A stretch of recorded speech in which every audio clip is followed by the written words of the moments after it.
Thank you for listening to WZNC LP Bethlehem, North Country Community Radio, 99.9 FM, and streaming online at nococommunityradio.org. You're tuned into North of Normal. I'm your host, Amanda McKeen. My mission is to create an unfiltered, human-centered space where local leaders, business owners, and changemakers share their stories, perspectives, and passions, not to promote, but to connect. North of Normal celebrates what makes our North Country community rich, real, and worth rooting into.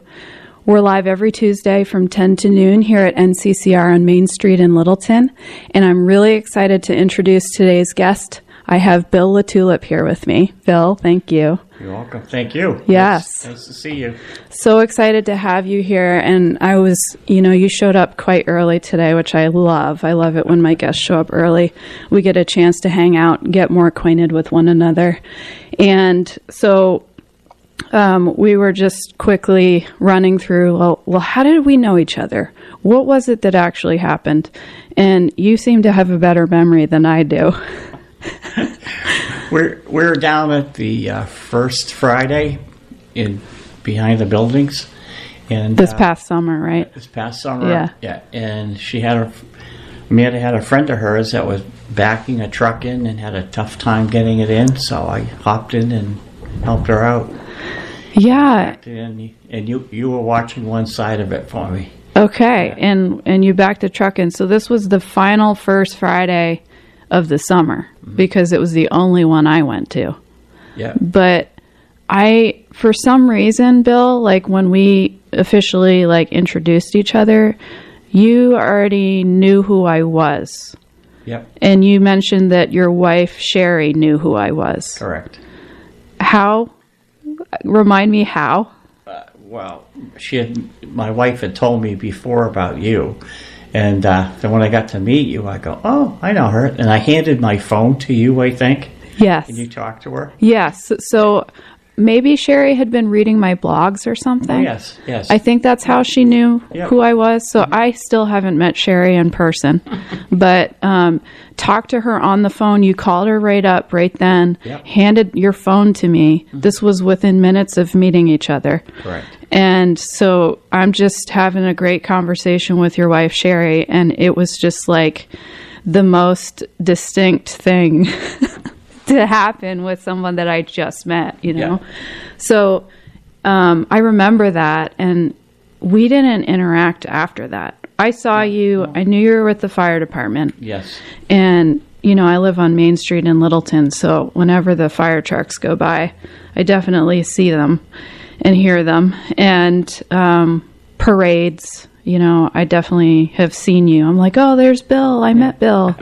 So I launched my show last June, which means it was going on when you and I met. Yes. At some point, it dawned on me, hey, I bet you Bill Latulip would have some really great stories, and I should invite him on my show. And so I messaged Sherry on Facebook, and I said, hey, can you give me Bill's number? And she was like, absolutely. She didn't even ask me why. So I called you up, asked you right then. Sherry was in the background. You guys were super excited to be invited, and just we've been anticipating this for a while, I think. Yeah. So I'm really happy that you're here. I'm glad that you and I got to meet last summer, and especially just in the half an hour that you've been here, all of the stories you've been sharing with me. I'm really excited for our guests to hear some of those stories today. Okay. Yeah. So for those people who don't know who Bill is, even though it's hard to imagine that people don't know you, how do you introduce yourself? It's Bill Latulip. That's it? That's it. Yeah. So when they say, okay, who are you? I'm from Littleton, New Hampshire, born and brought up here. Lived here all my life. Got involved with the fire department when I was 15. I would ride my bike to the fire department, and I just got to know those guys. And before I knew it, they had me working down at the dump. watching for fires that broke out because they stopped burning down there. Yeah.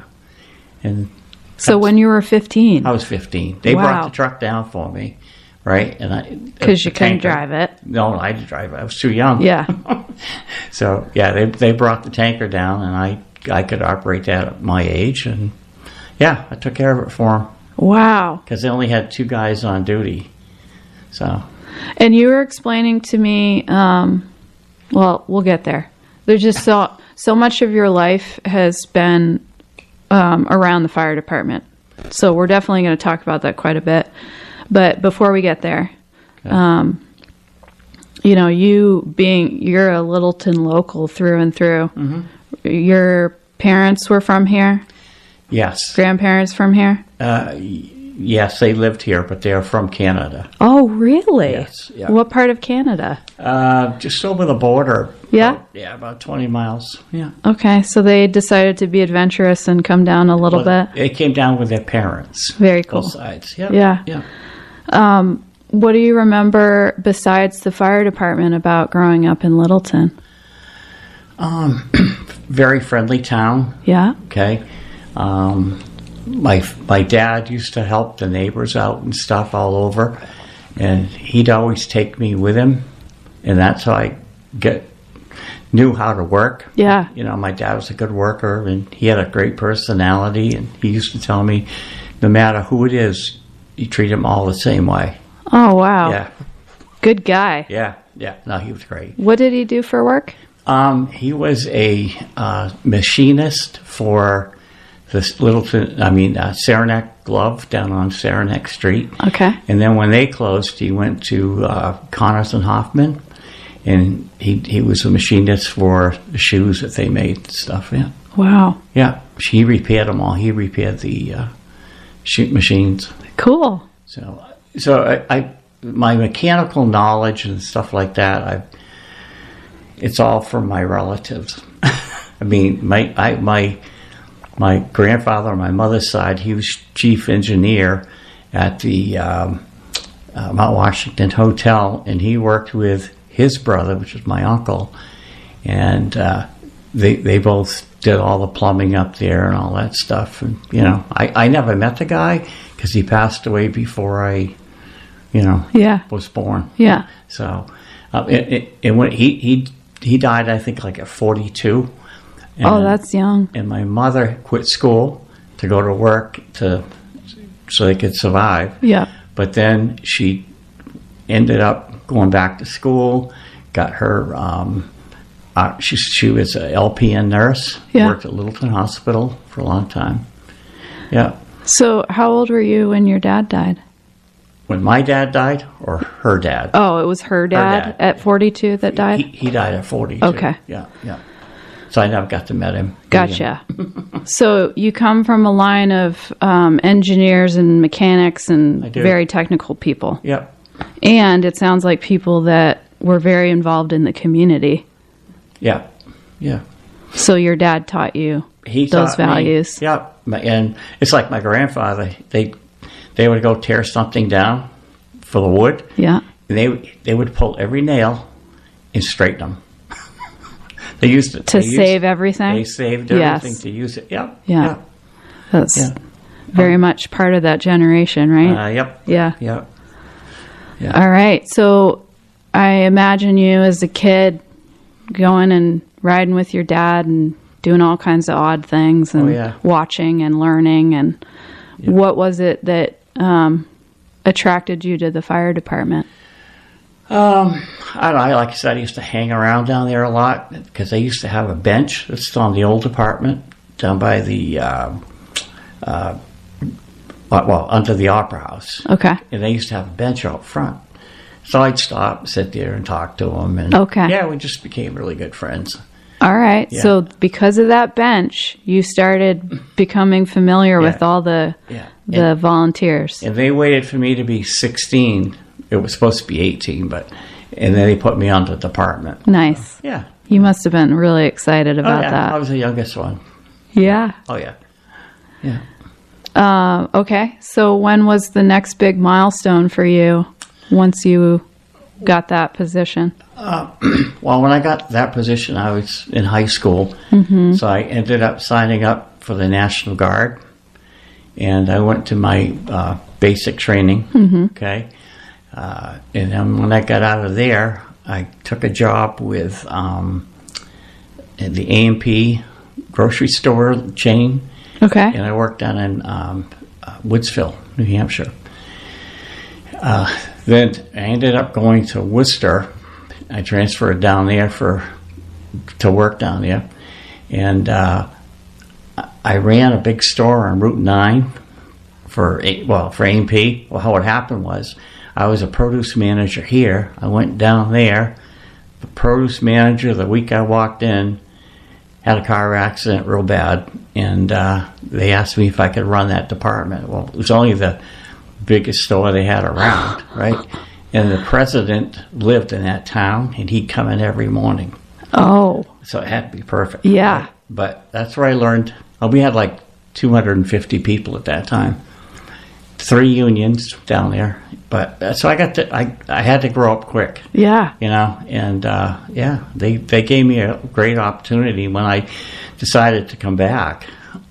He told me you can have any store you want in his district, because I was in Portland district. Yeah. But I couldn't. I had to get out of there. I couldn't stand the city. Yeah. It just seemed so strange to me that you did that. I ended up working in 4 states and 42 stores total. What made you come back? Well, I came back in the area, but then they sent me. They knew what I did. Oh, you kept down going? there. Yeah. Okay. Yeah. So I've set 3 of their new stores up that they built up here, which no longer. Right. And I closed probably 6 of them, of the small stores, when they consolidated and stuff. Yeah. It was a good job. I liked that. I really did, and they took good care of me. So what happened when that was done? Well, I had an offer in between it to go to work for the fire department up here full time. Okay. Right, and I just couldn't take it because, at that time the money wasn't there. Okay. They were paying them like $200 a week or something like that. It was crazy, and they worked 72 hours. Yeah. And what were you making, just for comparison? Back then, probably 20. Yeah. 20 a week? $20 an hour. Oh. Yeah. All right. Yeah. But they were on salary down at the station. So. Gotcha. And that's how we got the unions in Littleton, because they took advantage of them. The selectmen did at that time. Yeah. So. All right. So, at what point did you make the switch from A&P to? After A&P, I started my own produce business. Did you? Yes. Yep. What was that called? Market Produce.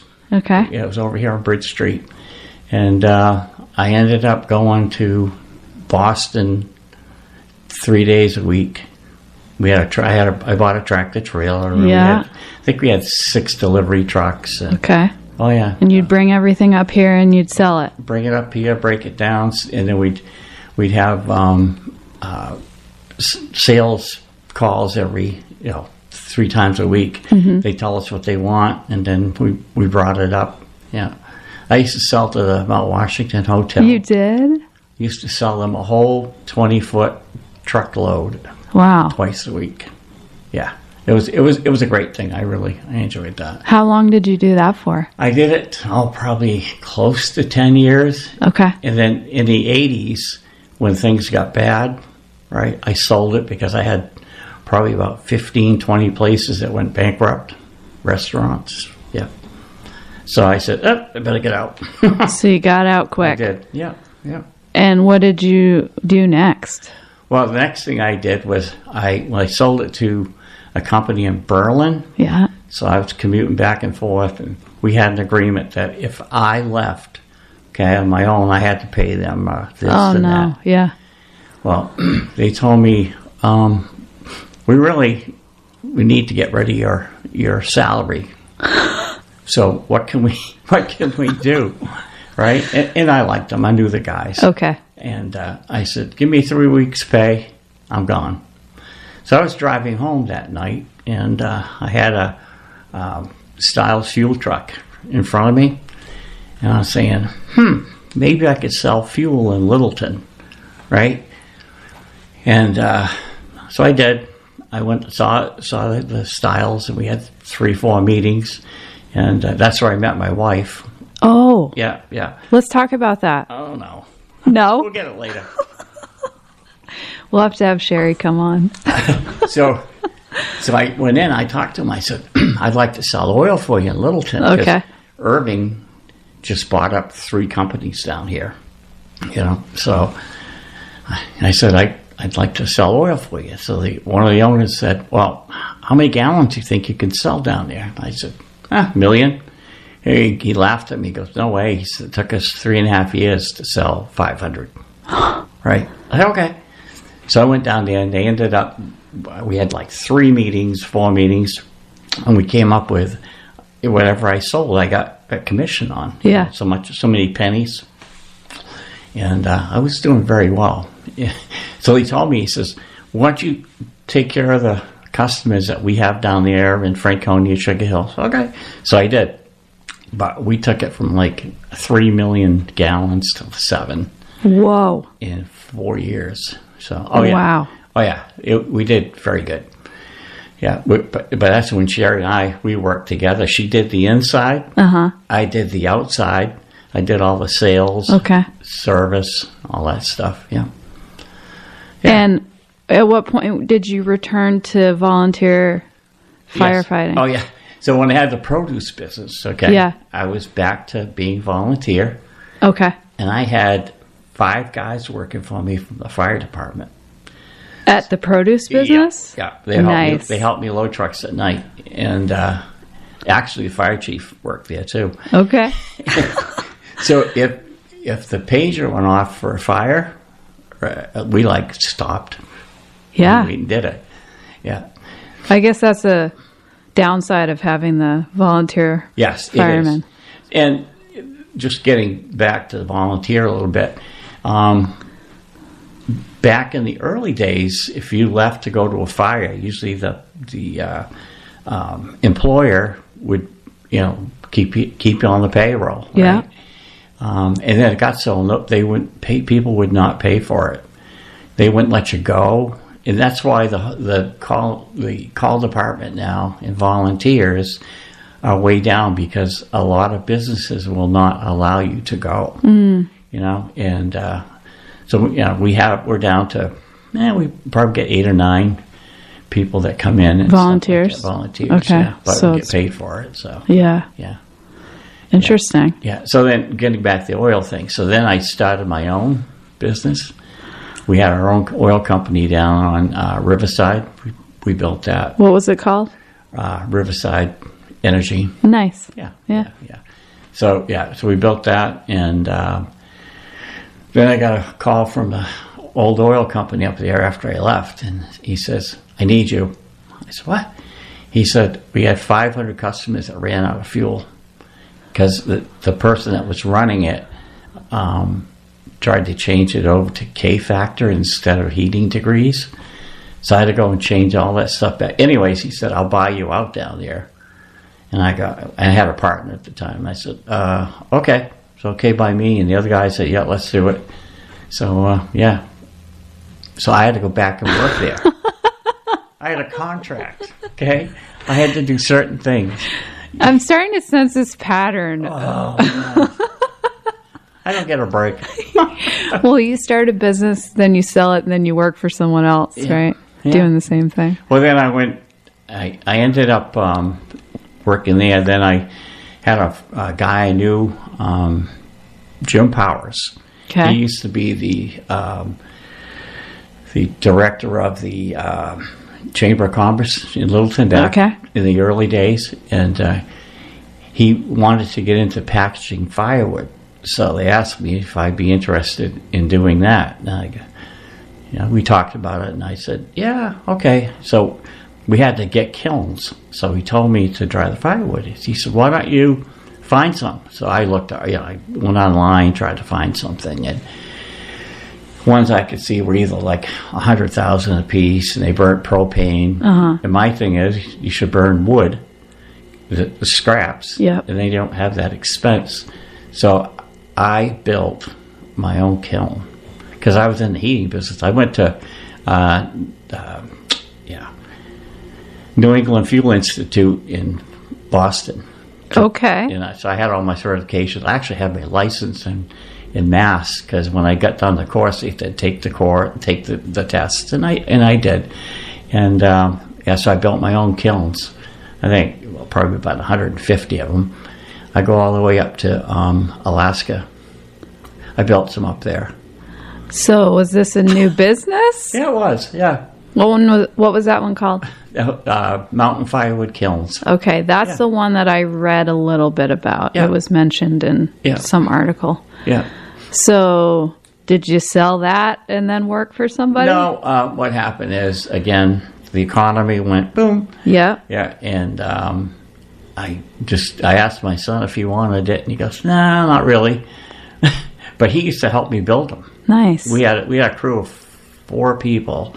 We'd start them on a Friday afternoon, and Sherry and I we'd run all the cables. You know, we had everything wired with in conduit, and her and I would spend the week doing the cables. So that way, all we had to do was grab them, put them in. Yeah. Didn't have to run the wire and all that stuff. And I had one guy that was on the crew that helped me do it. He was an electrician, so I knew everything had to be hooked up, because I built 4 of them over in New York, and we used their codes for New York. And so anyways, he would help. He'd come up, and we'd have them all done by Sunday afternoon at 4. Then we'd ship them. Yeah. Wow. So they were built from refrigerated sea containers. And my good buddy Val Polson used to go and get them for me down in New Jersey. Yeah. Yeah. Then because he was in the container business, and we bought a lot from him. Great, great company to work with. And so one day he said, "It's pretty cold outside there. I'll put them in my garage for you to build them." So we ended up doing that, and it really worked good. Whose idea was it to use those? Mine. Where did that come from? I checked with Val to see what the refrigerated containers were like, and he told me what they looked like and all that stuff, and I said, "Well, get me one." So he did, and I tried it. Yeah. That's incredibly resourceful. Yeah, because being in the heat, you know that you need air. Mm-hmm. Okay, so we had an outside boiler. Okay, and then we had heat exchangers on the inside, and that created the temperature. We'd run them about 170 degrees in there. Wow. So, because then a few years later, they decided they wanted to heat treat everything. So we had to get the temperatures up and get certified and all that stuff. But it all worked good. That's amazing. Yeah. So. All right. I want to kind of switch over, since we're talking about heat and codes. Let's talk about the fire department, because I know you have a lot of stories, and we're talking about, like, from the minute you walked into this studio this morning, you're like, "Oh, I remember down the road when that building was on fire, and oh, I remember when that one was on fire." So I think you've got a lot of fire stories that probably our community would appreciate hearing about. Well, the original fire department in Littleton was Eureka Hose Company #1 volunteer fire. Okay, that was the original name. And then the town wanted to have control of the fire department. So the Eureka Hose, they were volunteers, but they'd raise money to buy the equipment that they had and all that stuff. And so the town bought the equipment they had, which was Bertha in 1931. And it changed over to the town. What year did that happen? I don't know. I've looked, and I cannot. Okay. I can't get a confirmed date. Yeah. So, yeah. But you were around when it happened. Yeah. Well, Eureka Host bought it in 1931. So it was before 31. It happened. Yeah. Or after 31.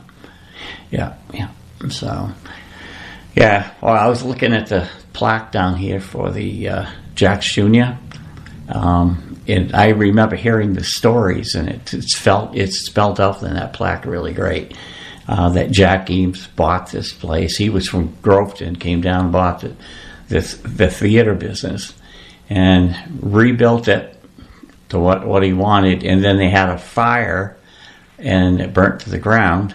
He rebuilt that, and the next one he built, he put bowling alleys in it too. Mm-hmm. Yeah, and then 5 years later, that burnt, and then he built this thing here. But the other thing I heard was they were out having breakfast after they thought the fire was out, and they rekindled on them during breakfast. But yeah. Oh, you were telling me about a fire that you responded to up on Parker Mountain. Oh yeah. I would love for you to share that story. Yeah, we had a fire on top of Parker Mountain. And, do you remember around what year that was? Oh God, probably it was in the probably 67 or something like that. Okay, and so we went up there to fight it, and it got dark, so we ended up having to stay overnight up there. We didn't have any sleeping bags or nothing. So we were in the area where it had already burnt, so we made a big fire, kept warm. And then Bill Nichols, he used to own Nichols Clothing down here in downtown where we're sitting right now, actually. And he and his wife and 2 kids came up with sandwiches and donuts and drinks, and I said, yeah, that was the fun. Yeah, it sounds fun. I'm sure they're not all that fun. No. But that was a good time. Yeah. Yeah, it's probably a different feeling when there's no people that are in danger. Right. And it's just land. Yeah. Oh, yeah, there's just getting the fire up. That's all you're concerned about, really. Yeah. Safely. Right. Yeah. So I don't know a whole lot about backdraft, but I would love to hear your experience with it. We had a house up on Route 18, that first one on the left. It belonged to the Reed family, and I went in it, and they had a fire upstairs. There was a beautiful grand piano sitting downstairs, right? Oh. It was just had smoke damage on it. Okay. But I looked at it, I go, wow. So we were headed upstairs to fight some fire, and with 2 guys ahead of me, the first guy just opened the door and blew us down the stairway. I landed on top of Jack Anderson. Jack was from Bethlehem, and he was a volunteer, came down on the mutual aid. Yeah. And he reminds me of that now and then. Does he? Well, back then he weighed like 110 pounds, right? He says, good thing it's not you now. I would never get up. Yeah. Did you just, did it hurt you? Did you just get back up, or I just what? got back up. Yeah. I had my air pack on. I had a bunk of gear on. And yeah. It's just amazing how you can survive some of this stuff. Yeah. I've gone down through a floor before. Yeah. Tell me about that. Well, I went into the building, and they had a floor register there where they heated with a central heating system in the floor. Yeah. And they took it out. And so it was just a big hole, walked in and went right to the basement. Did you get hurt then? No. I was young. Just stood back up? Yeah. Dusted yourself off? Yeah. That's what we did. Wow. Yeah. When you think back of all of these experiences, because you were telling me you've been with the fire department for how many years? Off and on, 47. Wow. Yeah. When you think of, your brain can't even hold all of the memories at this point. Or maybe it can. It can. But what do you remember as being one of the biggest, events that you responded to? We've had a few fires down to the old Polson Lumber, which is on the Monroe Road. But I can remember it was in the middle of the wintertime, and we had an old Chevy ladder truck, right? Open cab, right? No heat, of course. And I can remember driving that truck down there.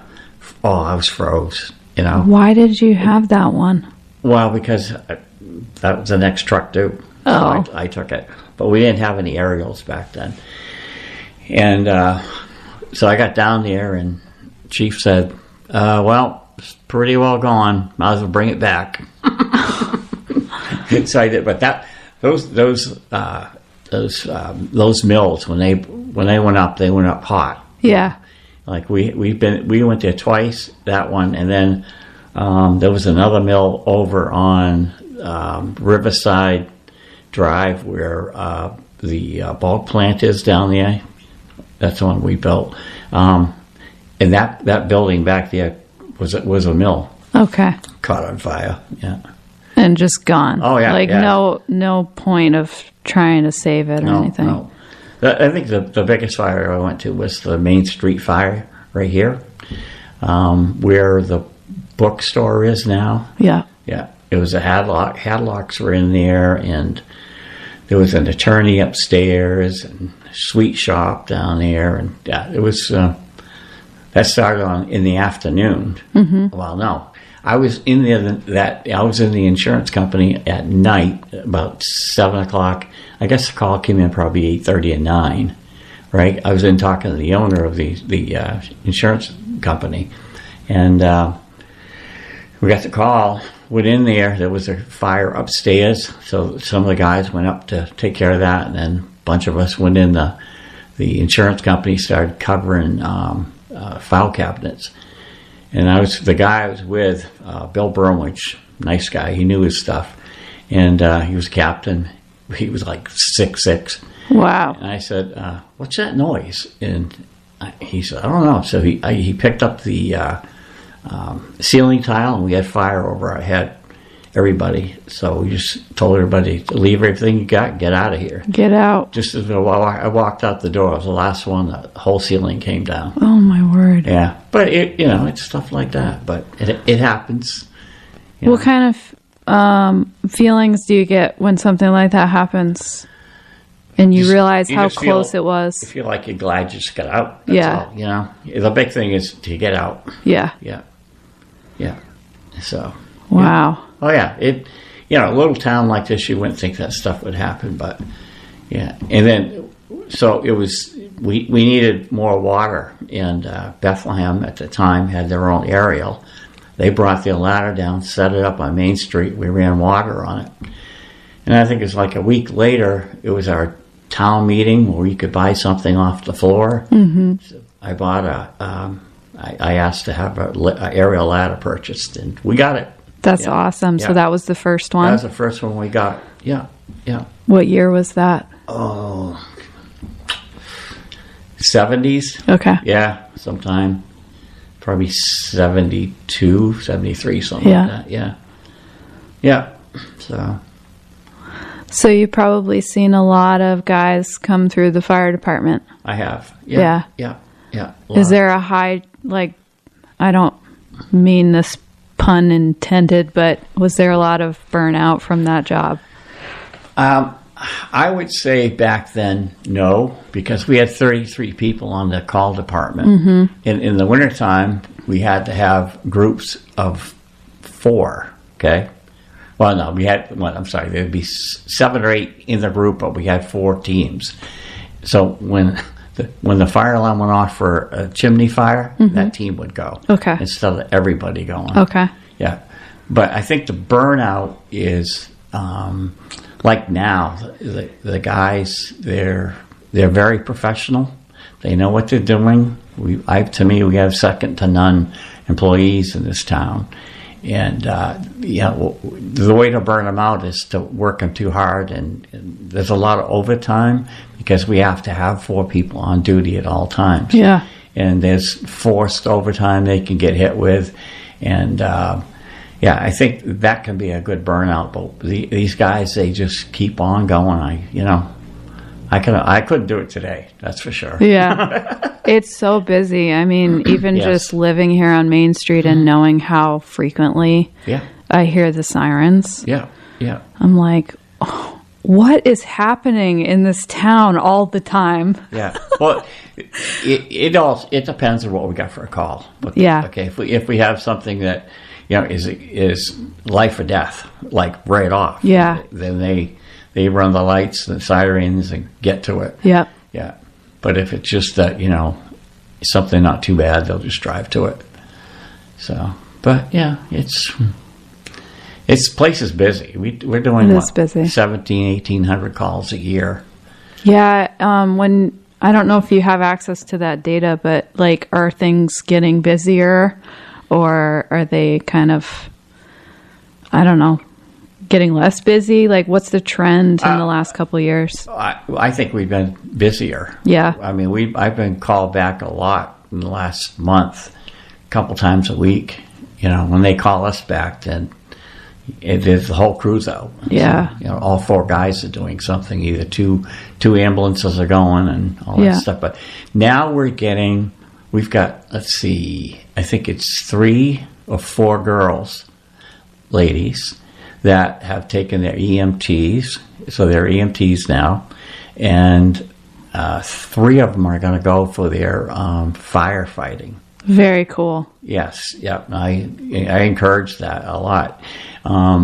Eureka Hose Company, we still have that, and we have a lot of funding in there, like $340,000 for education. Yeah. So if they need to go, they want to go to firefighting school, the money's there. That's awesome. Yeah. And then we have Twin State. They have a lot of money available too. Okay. So, yeah. What do you guys do to help with the exposure for kids and teens and just being in the community?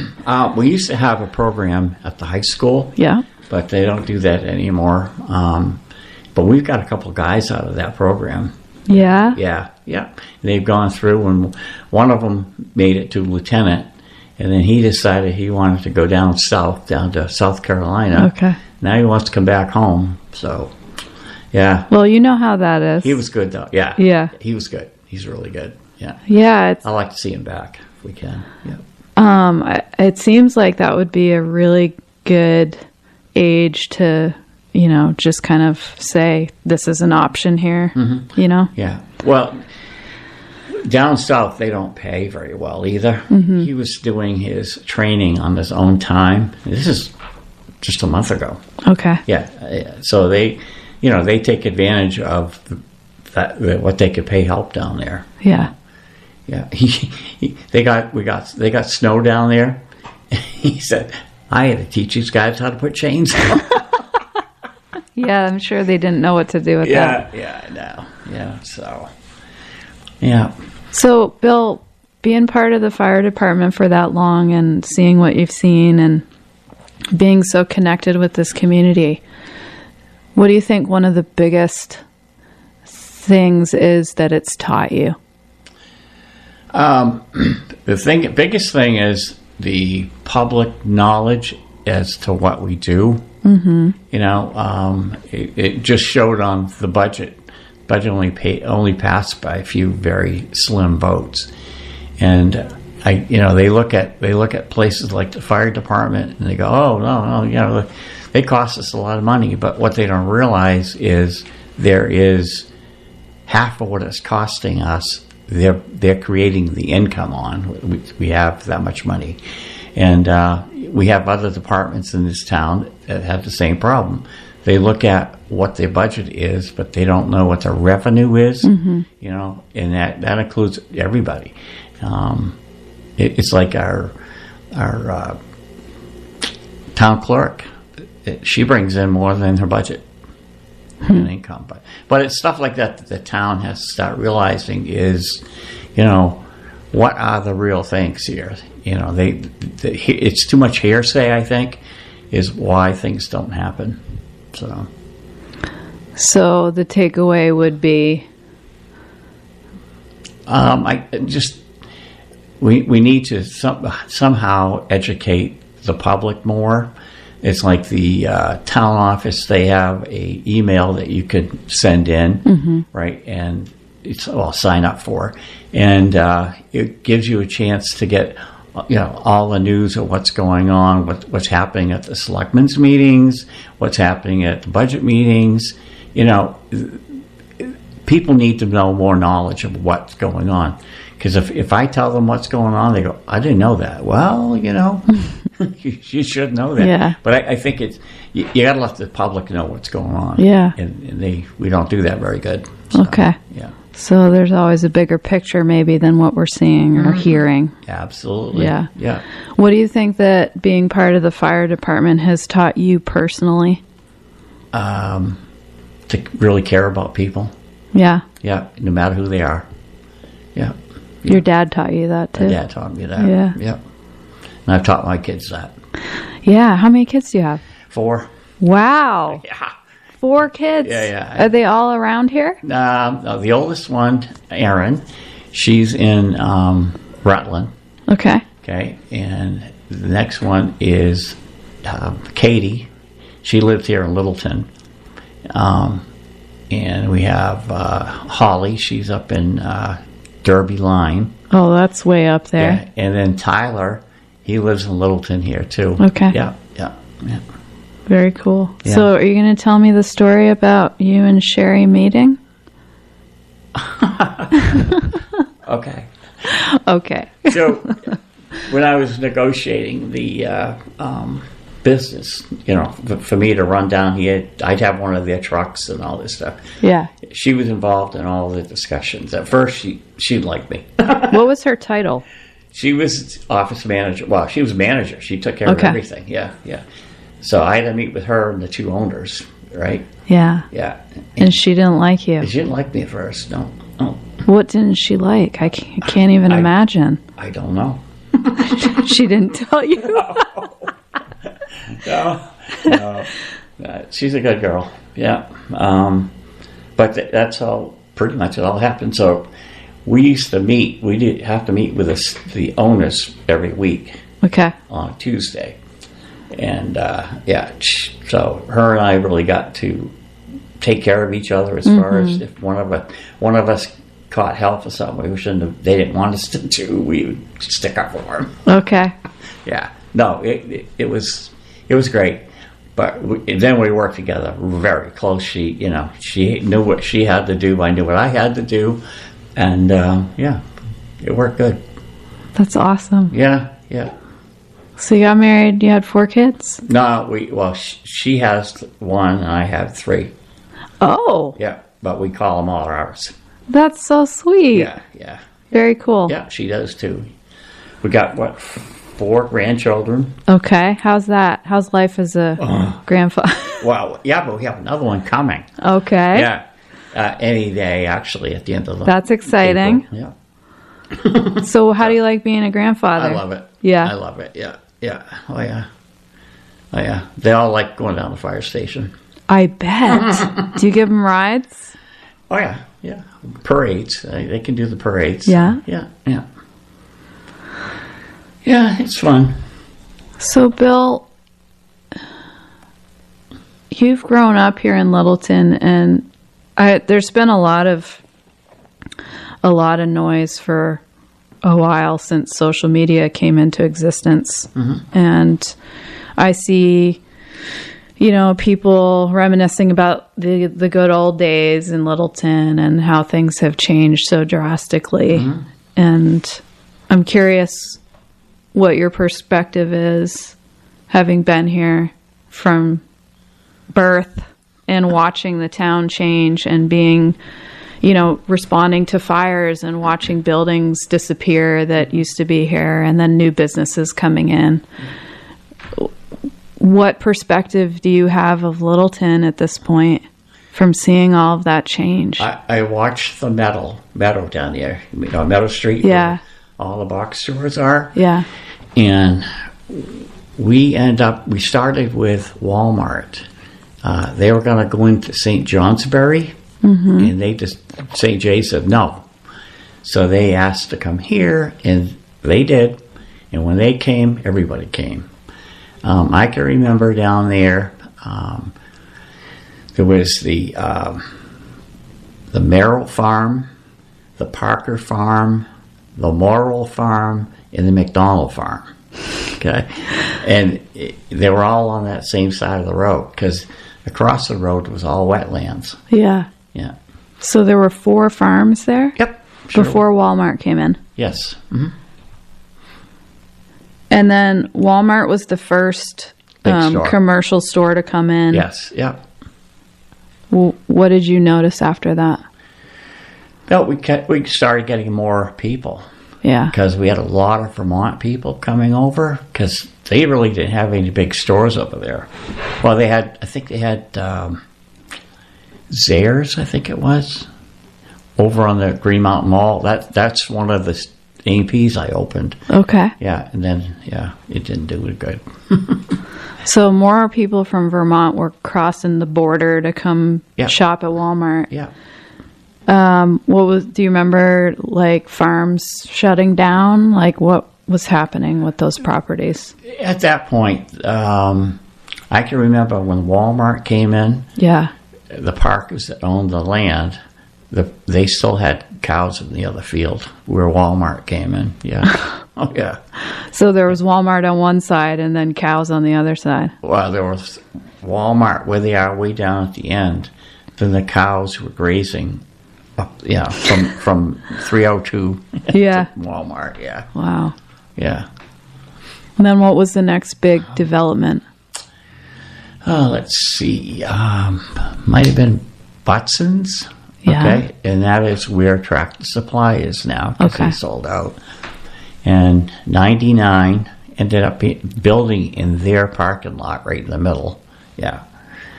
And then there was Littleton Chevrolet, which was Hugh J. Gallen. I used to work for him when I was in high school. Okay. Yeah. Yeah. Let's see. Staples, they came in, and then just a bunch of little small ones. Yeah. Do you remember how that made you feel to see all of that changing? Well, we were told that it was going to help our taxes. You were told? Is that what it did? Oh, yeah. Yeah. Okay. We had some people in town who said, oh, no. We're going to build up the industrial park, and we're going to build up the commercial area down there on Meadow Street. Yeah. Yeah, but the taxes, they didn't drop them at all, so because they kept spending and spending. Wow, so that must have been a big disappointment. Yes, yeah, it is, and now we're in a bad situation with taxes, big time. We have to do something, or we're going to be having foreclosures. I think. What do you think about the evolution of Main Street here?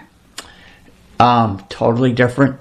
Yeah. Yeah, totally different. What do you remember it being like when you were a kid? Oh, well, when I was a kid, starting down by where the diner is, okay? Yeah. There was an AMP where the bank is, okay? Yeah.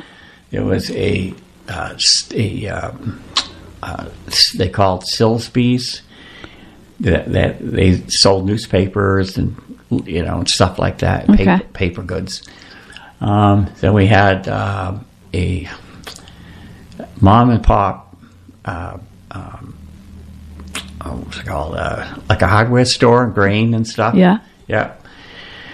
Like a supply store? Yeah. And then we also had like Newberry's, Woolworths, First National stores. You remember them? No. Okay. That was a chain. First National. Let's see. There was another hardware store next to the First National. And then the rest of the stuff, like we had probably 3 pharmacies in town, right on the main street. Yeah. It was unbelievable. Then you had Parker's drugstore, where the candy store is now. Yeah. So nothing here. Was the diner there? Oh yeah. So the diner is the last. The diner came in real early. So is that the only what business that's still going? Still here from when you were a kid? Let me see. See, that is going. Yeah, because up here we had like bakeries in the opera. Well, it's on Eames Homes. Okay. They had all kinds of neat things in there. Like there was a little butcher shop. Ooh. Okay. And then there was underneath the butcher shop, there was a place called Bee's Restaurant. Yeah. That's good. And they had the bakery. I'm trying to think what else they had. There was a hat store there at the end. Yeah. And then on the corner, okay, which is Eames Building too, they used to have like a discount clothing store, because that's before we got back where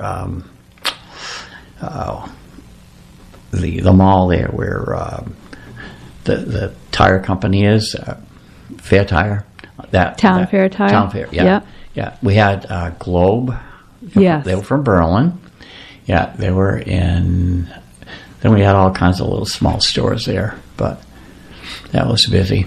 Yeah, sounds hard to imagine. Oh yeah, sure does. When I look out the window right now. Oh yeah. Because we're Cheddar's, that Parker drugstore. Yeah, they had a lunch counter way at the end. Yeah, the kids at the end of the day would come there, and they get a soda and stuff like that, and then topic of the town. Yeah, what did that used to be? I forgot, but it was a restaurant. The kids used to go there for a soda. Oh yeah. Oh, did you ever go to LaHoots? Up there? Yeah. Oh yeah. The original store. Absolutely. Okay, so they had like meats and cheeses too. Oh, yeah. I think. So oh yeah. That's what Ron was sharing a couple weeks ago. And then they switched over to all clothing. Yeah. And they put additions on. Oh yeah. Yeah, so you've really I watched all of this happen. And up on Union Street, we had several gas stations up there. Sold gasoline. And they all liked being up on Union? Yeah. Huh. Yeah. I think there's one there now, right? Yes. Yeah, I think it was 4 up there. Wow. Down at the other end of town, on West Main Street. I used to work at the Flying A when I was like 10, right? Gassing cars. Oh, nice. Oh, yeah. And then across the street there was a Gulf. Then there was a Shell down the street, a Texaco, an Exxon, and what was the other one? Sunoco. Yeah, all of them. Oh, yeah, right there. I don't know how many we had, but we had a lot. Wow. Yeah. Oh, on Cottage Street, right off the bridge. Yeah. Where Treehouse is. That was a Ford dealership. It was? Yes, ma'am. Yeah. Ford dealership. Oh, the Downing family owned it. Okay. Yeah. And then next to that, and they sold gas there too. Next to that was a Doan Ruggles building. Okay, and it was a Shell building. He sold gas there. Then up on the hill, of course, they got the station that's there now. Yeah. Oh, we just had a ton of gas, I'll tell you. Everybody's going places. But I can remember pumping gas, right? Yeah. And then 29 cents a gallon. Oh. Yeah.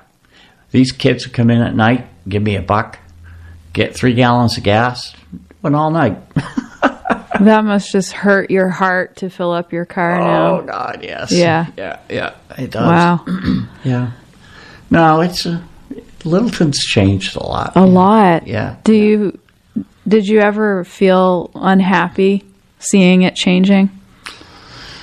No, I thought it was a good thing. Yeah. Yeah. I mean, there's things that need to be done now, which would help us a whole lot, but trying to get it done is kind of difficult. But yeah, I've got some good ideas, and just got to get the right people to listen.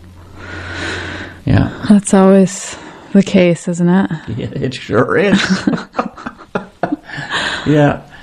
Well, I know we barely touched on any of your stories today. Like, I just have this feeling that there's a lot that you've seen that you probably just need the right question to trigger that memory in you, right? Yeah. Is there anything that you didn't share yet that you would like our listeners to know? Well, I really would like to see more kids get involved in, doing other things like fire department, right, and some of the other trades that we have. It's in schools. We're really hurting on plumbers, electricians, those areas there. Okay. Yeah. Mechanics. Mechanics. They need more mechanics. They need more truck drivers, but that's what makes the world go around. How do you think we could start seeing a shift in getting kids interested in those things? I don't know if you do like a fire, do an explorer program. Mm-hmm. Okay. It's like the police department. They used to have a bunch of volunteers called the VIPs, and they would shut down, like for parades, shut the streets down. They would volunteer, right, to stand there so the traffic didn't come down. But it's things like that. The volunteering, we don't have it. We just don't have it like we used to have. Yeah, at one time I was on the Conservation Commission, and we did a cleanup for town, on the Green Day, they used to pick up all the garbage. Yeah. So down by where Riverside Drive is, where the plumbing store is, Arrow, they had a scale there. So I got the town crew, right, to have a driver, and they donated their time. They took every truck they had, and we cleaned all the streets. But what we did was we had a deal where we weighed, and we used the school. We used 9 through 12 to clean, and I went around, got money from the merchants, and we gave them money for their treasury. Okay, and then we had first prize, second prize, third prize. Yeah. Everybody got something. Okay, yeah. And then after we did that, McDonald's, they just probably been there 2 years. McDonald's gave us lunch down there, free. Wow. That was back then, yeah. But those kids were bringing back cars for crying out loud. They had a Volkswagen that they had. There was a seniors that found it, yeah. And people said, "Yeah, take it," and they loaded it in the back of that truck, dump truck. Yeah, I don't know how they did it. Today, you won't find anybody to do that. No. But it was a great cleanup. Yeah. We had probably 100 people there doing it. What do you think is missing for us to do things like that again? You to get anything in this world, you got to ask.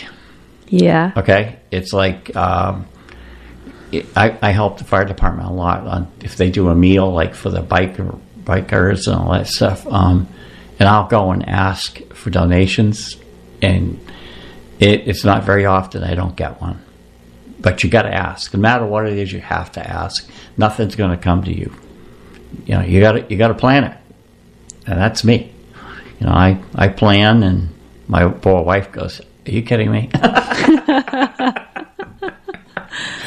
Yeah.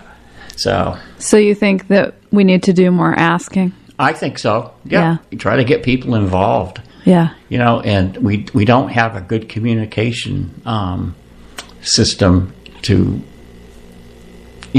hand out to the people to see what's going on. Yeah. But people do have a heart. They still have that heart down there, And I think you really have to plan things and get organized. The only way you're going to get it, you got to be organized. Yeah. You got to ask and you got to get organized. Yeah. Well, that's great advice, Bill. Hey. Thank you. You're welcome. I'm going to take that to heart. I think there's more that I could ask for all the time. Yeah. No. Instead of just wishing for it, Yeah. Well, you asked to have me come here. That's true. Right? You always have to risk rejection. That's the scary part. Yeah, but you can't be afraid of that. And, and I'm not. I mean, I'll ask somebody if, it's like I had all kinds of ideas about the town. Use your equipment the trucks to get asphalt. And then your money's going to go further if you truck it yourself. Right? But that won't happen. But if I wanted it to happen, it would happen. Yep, I'm sure. Well, you seem like a really powerful individual, Bill. No. You've had a lot of experiences in your life. Oh, yeah. You have made a lot of things happen. Yeah, make them happen. Really appreciate you being here. Well, it was fun. I appreciate it. Yeah. Will you come back? Oh, yeah. If I ask you? You don't have to ask. I don't have to ask? You're just going to show up? Just tell my wife when. That's awesome. Well, Bill, I know you told me, and this wasn't planned to talk about on air, but you mentioned that you recently received a couple awards from the department. Yeah. What were they? That I've been on the department 47 years. Yeah. Total. And I got an award from the chief for basically can rely on me. Being the most reliable. Yeah. Yeah. Yeah. So that was good. Good feeling. Yeah. Yes. And I do want to say that, when I announce every Monday who my show guest is going to be, I always love seeing the outpouring of love and support from the people who know you and appreciate you. And that was definitely the case yesterday. So many people were excited to listen in today. Yeah. You've touched so many lives. You've been part of this community forever. And you have invested in people and cared about people at a level that I think is people recognize and they appreciate you. So even though I've only known you for a brief time, I see how valued you are in this community, and I feel very honored that you came on today. Thank you. And I just want to thank you for serving your community and for showing up even when it's hard. And for asking what you want. Thank you. Yeah. So keep doing it. I will. And I'm excited to have you back. Okay. And for our listeners, thank you guys so much for tuning in. One moment here. You're listening to WZNC LP Bethlehem, North Country Community Radio, 99.9 FM, and streaming online at nococommunityradio.org. By listening in to North of Normal, you are helping keep real stories and community conversations alive. I'm so glad you're a part of it. If you have thoughts about today's episode, or if you have someone you think would make a great guest, I would so love to hear from you. Just send me an email at amanda@clearviewadvantage.com. And if you want to catch up on past episodes or share one with a friend, you can find them anytime at clearviewadvantage.com/podcast. This has been North of Normal with Amanda McKeen. I will see you next Tuesday live from 10 to noon. Until then, stay grounded, stay curious, and stay a little north of normal. Thanks, Bill. You're welcome.